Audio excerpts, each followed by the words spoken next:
There's no escaping that to help you do better in the gym and outside the gym, that maintaining good lateral mobility through your rib cage and your hip and having your feet be able to handle that is critically important. One of our favorite methods is a stride stance with an overhead reach. So I'm going to use a stick, mobility stick, but you could use a PVC or even a broom handle. I'm going to use it so that as I reach out and go into the pose, bending this front knee, my hips have translated out and tilted, that I can use this stick hand to drive down in and engage that tissue. So we go in and out of that a little bit, reach and come home.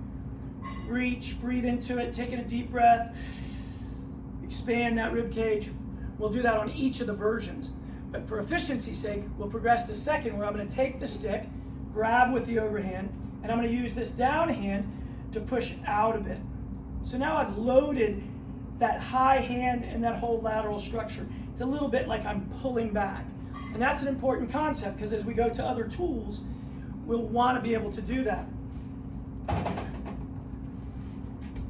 Sometimes you don't have the benefit of that high stick to do that progression, so we'll start to load the bottom hand a bit more. So in this case, we'll use a Viper. Some people might use a heavy body bar or a curling bar.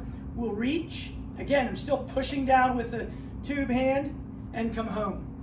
Reach. Notice the exaggerated head tilt, because the more the head tilts, the hips will counter that to help maintain a center of gravity. And we're looking for hip response. And I come home. From there, put that away and change my load. So I'll go to a dumbbell. I'll put it in the bottom hand first because it's a little easier load. Still here, downhill, and come home. If you feel like you want to sneak in some extra work, you can make that a curl, reach, curl. Progression's pretty obvious. I go to the high hand. One note of caution here, as you go over in your lean and the hips translate and shift, don't take this hand, especially if it's heavy, too far laterally. Think of just going straight up. You'll still get good loaded extension through here. And the work really is getting there and coming home. This tissue gets lengthened to help bring you home. So it feels like it's an overhead press, but really the value is in returning back. Again, almost like you were doing a bit of a pull down with that arm. You certainly could load both hands. Be careful on high volume. It's not a big hypertrophy oriented exercise. It's more for quality of movement.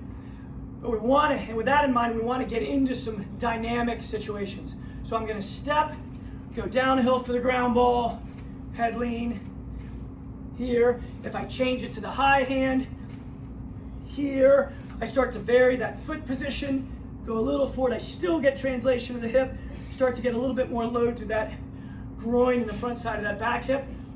That progression, stationary with engagement, using something for stability, then moving forward to positional instability, and then dynamic work. Woo! Really by the end, nice light sweat. Feel very mobile. Obviously, I do the other side.